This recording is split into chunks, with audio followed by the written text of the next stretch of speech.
Wizards Postgame Live.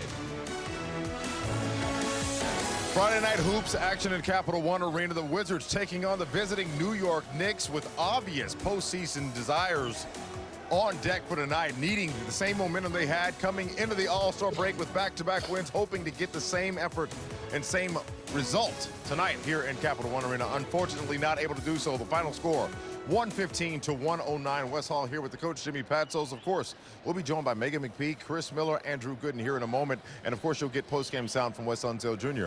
But, Jimmy, this is a game that saw Kristaps Porzingis come out with an electric first quarter. The Wizards were up 4 at the half and at one point had a 19-point lead. But in the second half, struggles at the top of the third, struggles at the top of the fourth, unable for the Wizards to close out. Those are my thoughts. What are yours? No, and I feel you on that, Wes.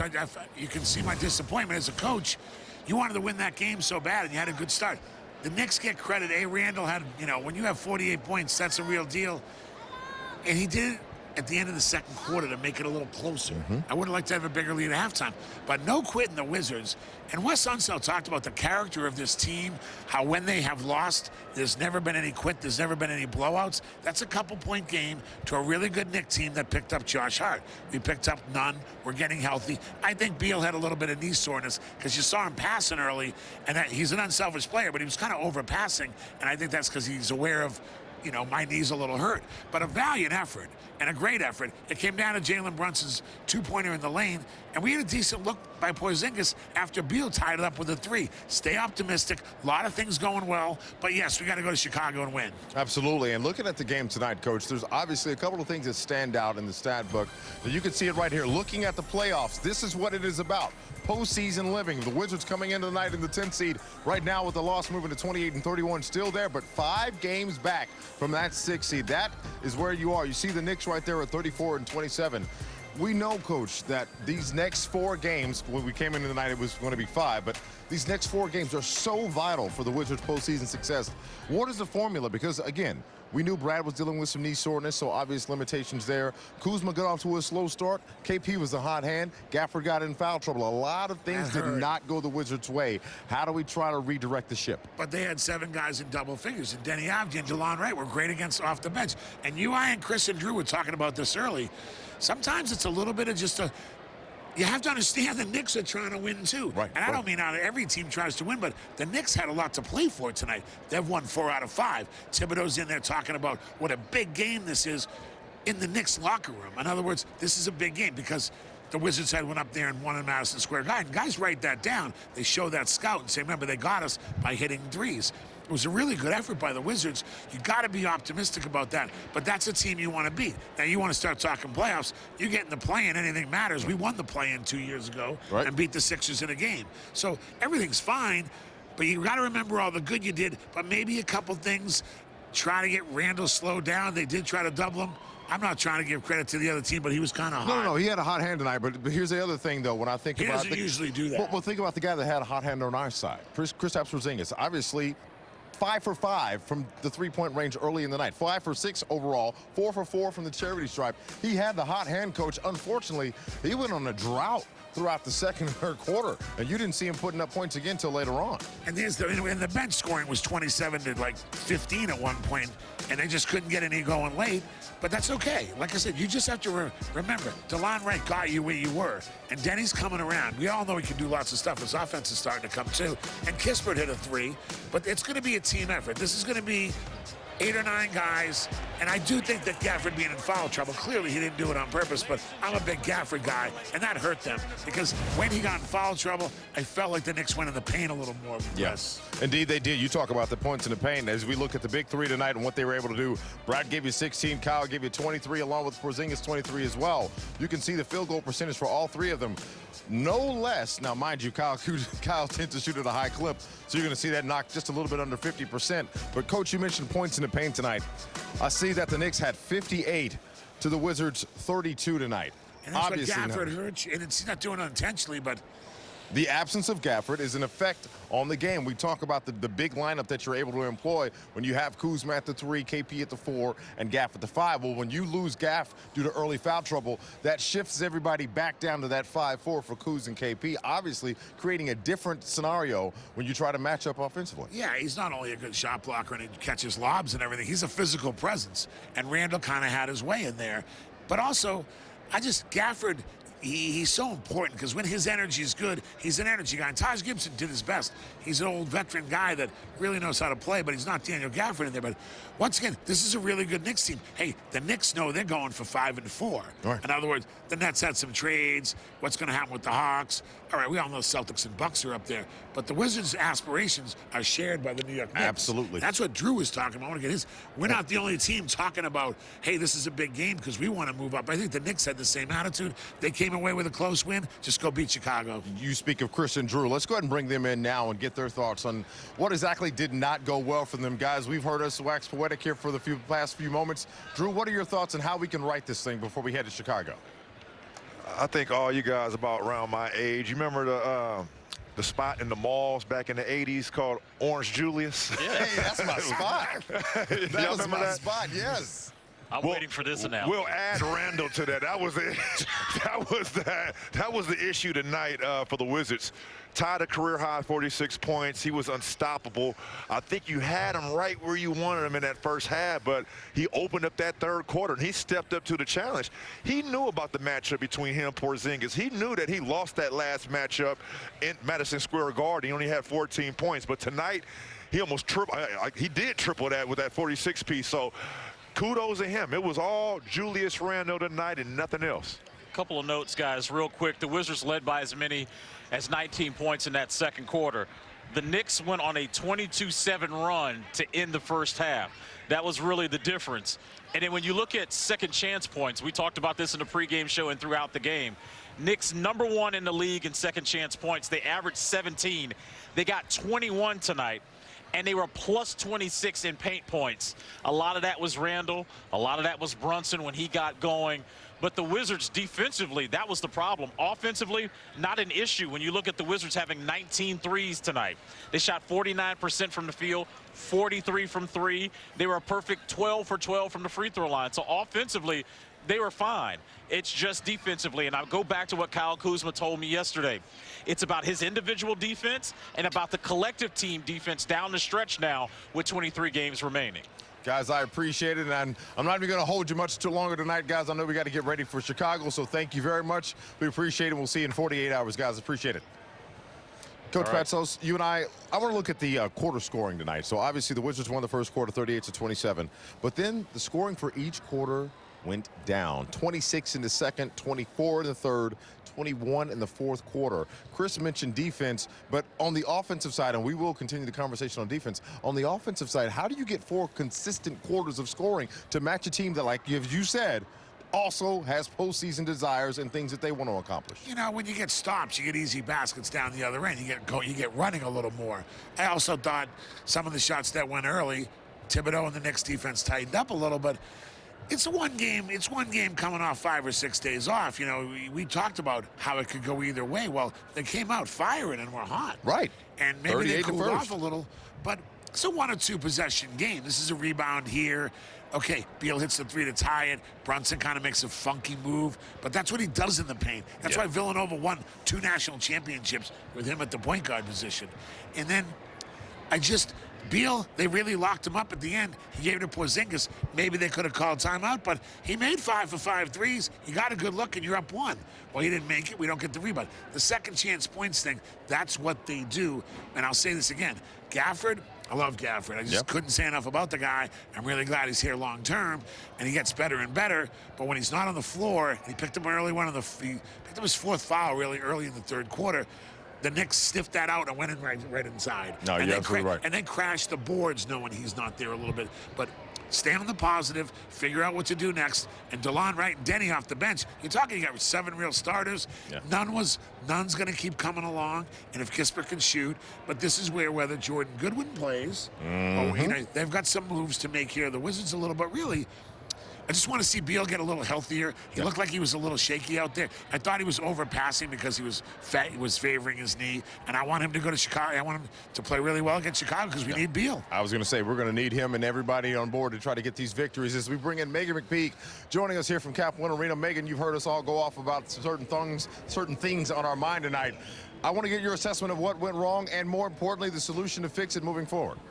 Yeah, I think when you look at what was said coming into this game from many people, and I go back to thinking, you know, when it comes to defensive intensity, that was something I asked Coach about before the game. How, as a staff, can you get the guys to continue to increase their defensive intensity? Because post-practice the other day, he said offensively, we're a really powerful team. Defensively, though, some games were great, some games were not. We have ups and downs.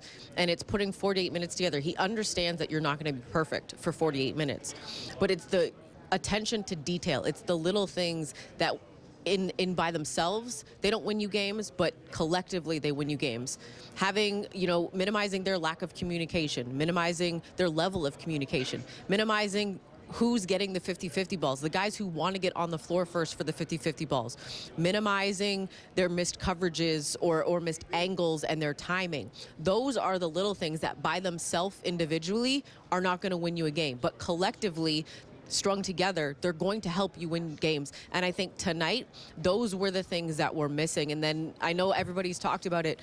Kristaps Porzingis, as good as he is in the first quarter and as strong as he is offensively, he can't have 0 shot attempts in the second and third quarter. He had 0. It wasn't even that he was taking shots and missing. He had 0 shot attempts in the second and third quarter after a 19-point first quarter. That just can't happen. If he's got the hot hand, you've got to keep going to it. I say this time and time again about everyone on the team. If you have the hot hand, force it until the defense stops you. Julius Randle had the hot hand. He was not stopped. They kept forcing it. If you can't be stopped, why are you going to go away from it? I want to see him continue to take shots in those second and third quarters and not just, you know, don't go away from him. But I think it was the miscommunication and the little things that were not done in this one that affected them. Megan, you mentioned Kristaps Porzingis not taking those shots in the second and third quarter. Well, right now we have head coach Wes Unseld Jr., at the post-game podium addressing just that. I think the level of physicality, you know, they started to cross-match a little bit. You know, put a smaller guy on him so they could switch. That kind of bottled him up a little bit. He took a little fall, and I thought that kind of took some starch out of him as well. Then he went down, kind of rolled into him. So he's kind of working through that as well. And what made Julius Randle so difficult tonight? When he goes 7 for 14, you know, and I'd say the vast majority of those pull-up threes were tough. You know, we tried to hit him and get the ball out of his hands. And, you know, now quickly gets a bucket. Brunson gets a bucket. I thought they were pretty well defended, but once he gets going, you know, we've seen him have big nights. Wes, you talked about the rebounding before. How much did the second chance points hurt? Oh, it's huge. I mean, but we know that's a strength of that team. You know, obviously the turnovers hurt us. You know, I think the vast majority of those coming in the second half. You know, so you're not getting shots to the rim. You know, second and third quarter we couldn't get to the line either. So, you know, that's tough. You don't get free throws. You don't get you know, shots to the rim. And it allows the second chance points. That's gonna bite you. And obviously you guys were able to take advantage of their kind of paint-heavy defense at the first half. But in the second half, does that just wear you down, or how did that affect the game? Well, some of it too is you know, you play pick and roll with KP, and now that they're switching, you're not getting the same dynamic. So we tried to use Denny, the way they were cross matching, and they had some success with that. But they're a very physical team, and you know, they're going to blow up a lot of actions. You know, kind of wedge you off your spots at times, you take away angles, and that's what they do. That's how they guard. They're going to be paint heavy. They're going to fly around. They contest. And that's why they're a quality defense. Wes, I know you typically finish with Monte on the floor, but given how well DeLon seemed to be playing, at least to our eyes, and the fact that Monte had a lower back soreness, did you consider going with DeLon over the final several minutes? Yeah, he was kind of bothered a little bit by a little bit of a discomfort in his quad.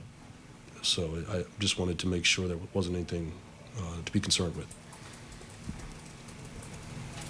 What'd you make of Denny's defense tonight? I thought he was good. You know, we asked him to guard Randall. I mean, everyone had a crack at it, but I thought he was really good on Brunson late, just moving his feet, trying to defend without fouling, using his size, to body through some of the pick and rolls. He was pretty disciplined as far as staying down on the shot fakes, the pivots, up and under moves. So that's a positive. And throughout the night, you guys were iced. Head coach Wes Unseld Jr. at the post-game podium, but coming up on the other side, Kyle Kuzma's been mic'd up all night long. You want to be right here on NBC Sports Washington to hear exactly what Kuz had to say. Back in action tonight at Capital One Arena here on Post-Game Live. Kyle Kuzma had 23 points, 5 boards, 3 dimes, and a steal, albeit unfortunately in a 115-109 loss. But he was mic'd up all night tonight. Something a treat for Wizards fans that we've had all season long. We've had Daniel Gafford, Denny Avdia, Corey Kispert. Well, tonight it's all about Kuz mic'd up on NBC Sports Washington.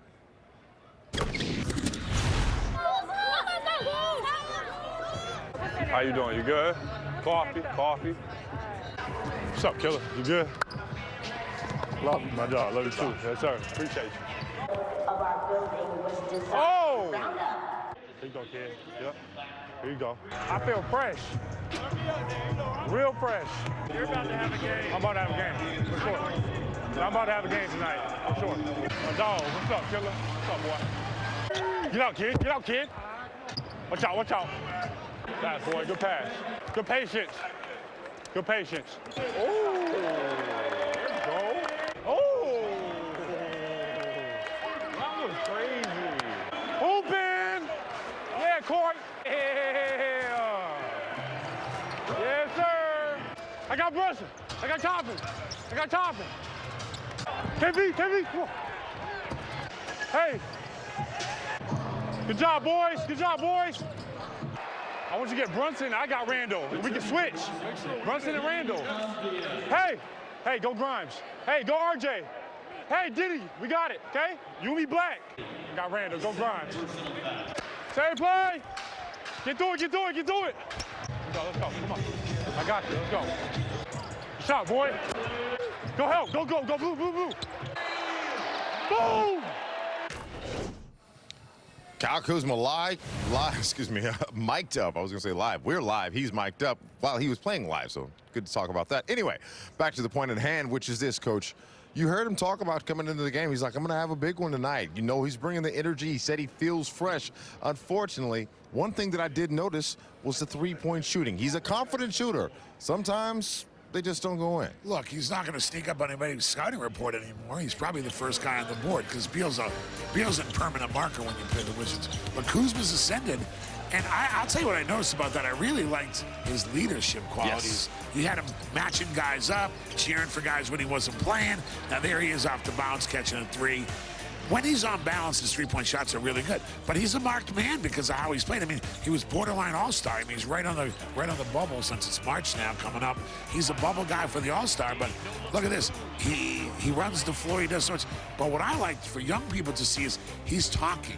He's encouraging other people. He's matching guys up on defense. He's helping Denny out there. But one thing he said, I'll take Randall. See, yeah. I like that about Kuz. He knows someone's got to slow Randall down, and he was up to the task. Just Randall got so hot for a while, nobody could have stopped him. But I applaud Kuzma for going and saying, I'll take him. Hey, Megan, one thing about Kyle Kuzma that we all know, he's big energy. And he likes the bright lights. He's not afraid of the big moments. Regardless of whether the shots fall for him or not, his confidence is, by all intents, one of the biggest assets that this team has. Yeah, I mean, when you have a guy that we all know doesn't have plays directly called for him. And I know we've talked about it throughout the season, but then, hearing Chris talk about the fact they were speaking for his Off the Bench podcast, and I'm looking forward to hearing that full episode, but he is aware of the fact that, I can just go and hoop. His basketball IQ, and this is something that I don't think Kyle Kuzma gets enough credit for or enough respect for, is his level of basketball IQ. And I'm so excited that he was mic'd up tonight because we got to hear it, especially from a defensive side of things.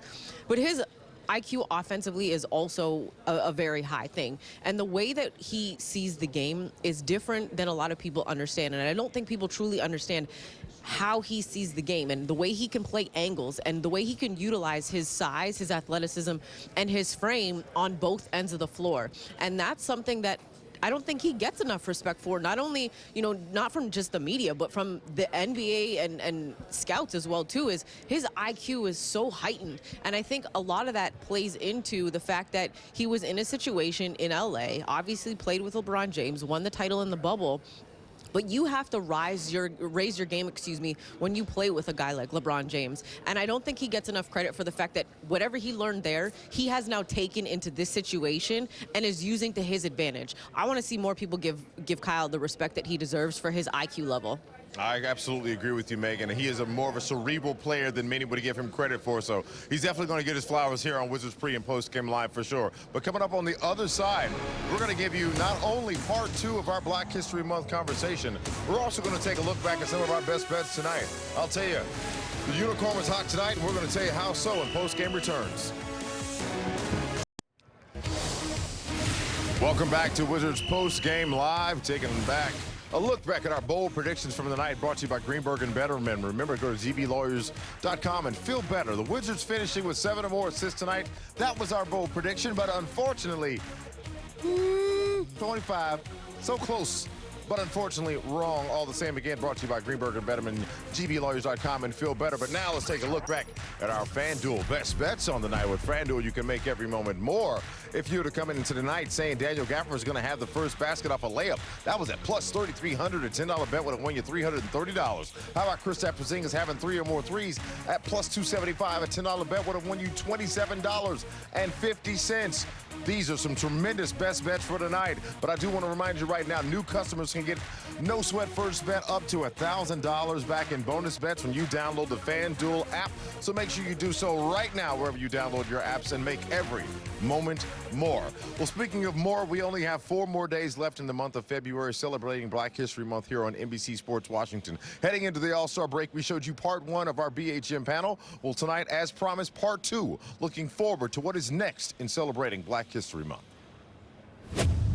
James Baldwin, a renowned writer of the civil rights movement, once said, "Not everything that is faced can be changed, but nothing can be changed until it is faced." Especially in the areas of equality, diversity, and inclusion. What's the next step of history that needs to happen? And not for the sake of history, not for the symbolism of making history. What's the next quantitative step that needs to happen? Is it more diversity in leadership? Is it diversity in management? Is it diversity of thoughts in a room? Being in the room where decisions are being made is the next step of the evolution of have we arrived as a people? Because it's all cool to be in front of a camera, but the people that are making the decisions on who's being put into the camera, in front of a camera, that's next. When you want to talk diversity, you need other people in that conversation to have more diversity because they're giving you a different perspective. We bring a different perspective. Just the 4 of us sitting here alone bring a different perspective that we've all had experiences of to this conversation alone. So if you think of just this, now you put it to the magnitude scale of, a conglomerate company, of having that conversation of how can we take better care of our employees because it seems like they're disgruntled. What are we doing wrong? And it also takes a lot for the people that have those decision-making powers to say, what are we doing wrong that we can do better so that we don't have, X number of people leaving the company. As a whole, if we want to get better, it ain't about just our fight, there's other people's struggles too. And if you're open-minded, about educating yourself about other people's problems, guess what? Your problems might get fixed. Somebody asked me what it was like to have like an all-black NBA broadcasting group. And I think it was Ava Wallace when I did an interview for the Washington Post, and she asked me about it, and I said, I don't look at it like that. To the outside, people will look at this and they will go, wow, how cool is this? You know what I think? It's about damn time.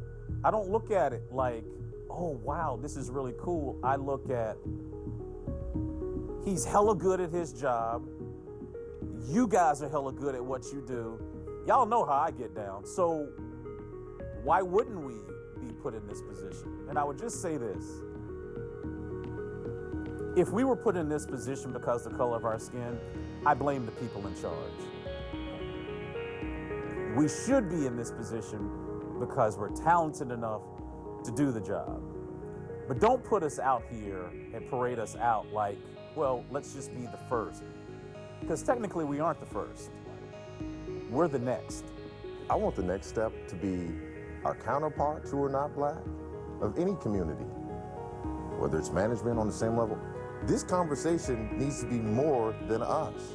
Because I'm telling you, I remember like being able to sit around the table at my grandmother's house and listen to the stories they told.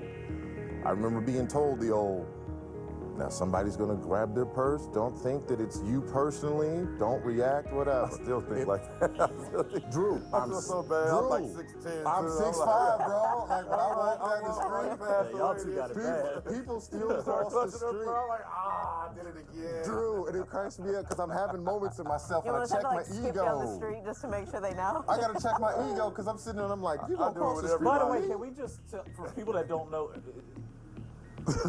this happens. Yes. So we can make a joke of this, but that's kind of one of the nuanced things about being black that I don't think white people understand is there are times where we can just be walking somewhere. Existing. And just the profiling is something that is tiring. And George Floyd was it for me. It was it. I was done. It broke me in ways where I'm still trying to figure it out. But that's the part of know who we are as opposed to what we look like. You're looking at the grandchild of a dude who had one grandparent got the GED, the other one barely graduated high school, was a train porter and a janitor, while the other one was an education school secretary. And they sent all of their kids to college. They all walked across the college stage with not a dime in debt because those two sacrificed.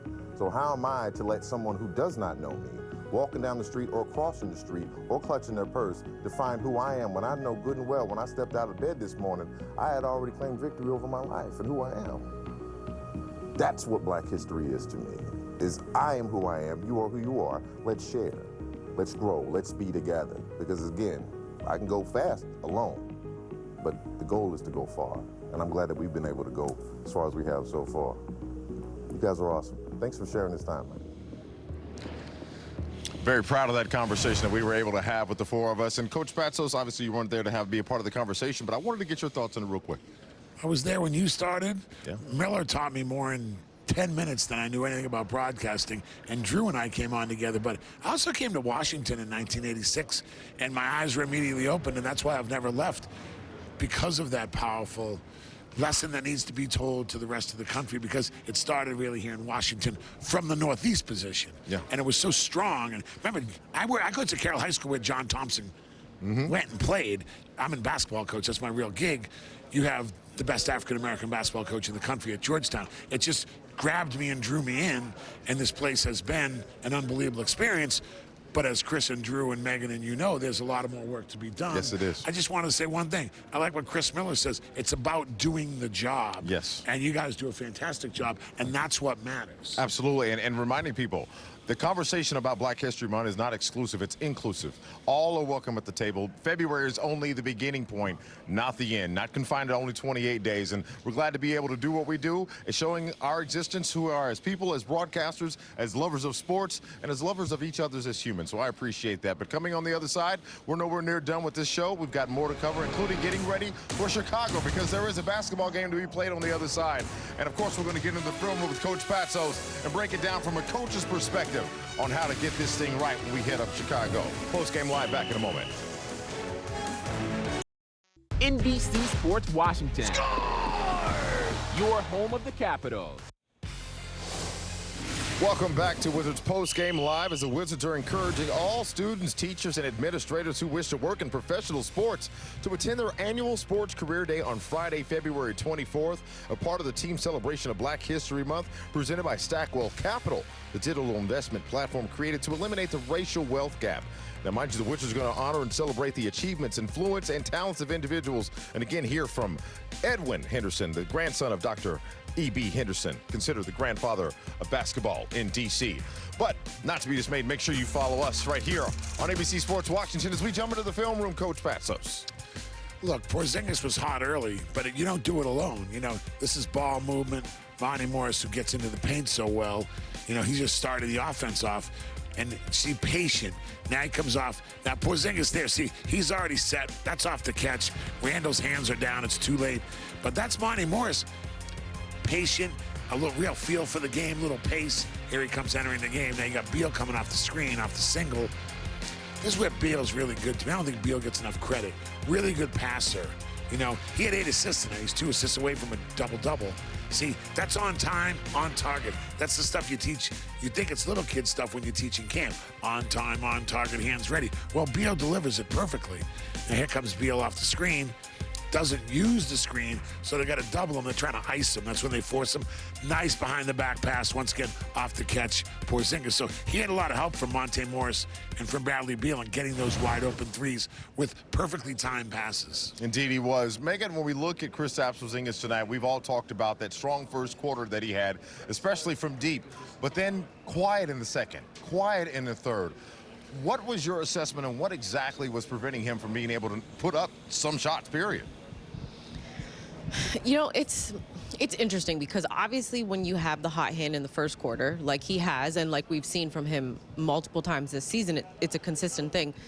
Teams then zero in on him. And whether it's, as Coach Unseld Jr. said at the podium, cross-matching, and he just wasn't, you know, getting the passes out timely to where he could get it back, whatever it may be, at the end of the day, I would like to see them continue to make an effort and a concerted effort to try and continue to get him the ball or to get him looks.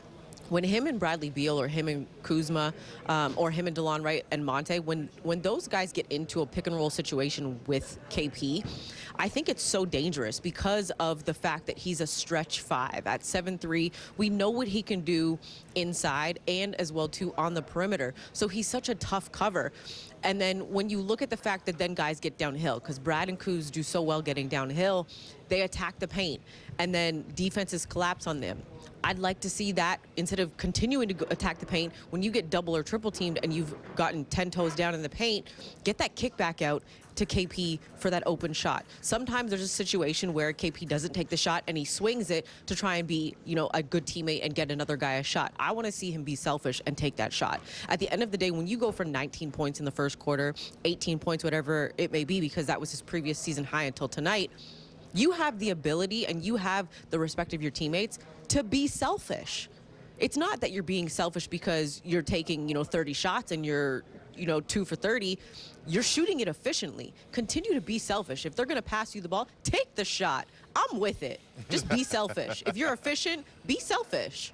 And what do they say? If it ain't broke, don't fix it. Exactly. I see what your point right there. But you know what, though? Not to even move too far away from KP, but looking at a guy like Monte Morris, you were talking about him in the film room, Coach. He put up 12 points for you tonight with 27 minutes. Efficiency for him. Your thoughts? Oh, really like Monte Morris. And I've said I just pair him with DeLon Wright. You put their numbers, there they are again, 27 points. Monte Morris doesn't get many turnovers, and he had it going for a while. You know, he was the one that brought him back when the Knicks jumped out in the third quarter. He had a really good third quarter bringing him back to keep that thing right in range, and then they took the lead. I'm really a big fan of Monte Morris, you know. Yeah. He's a Flint, Michigan kid. He went to Iowa State, and he's got a lot of bragging rights in that locker room because his Iowa State team is probably the best college team in that locker room right now of all those guys, for the record. Nothing wrong with that. Monte Morris has always provided his own energy. He's never given up. He's not had the easiest road, and I love that about him.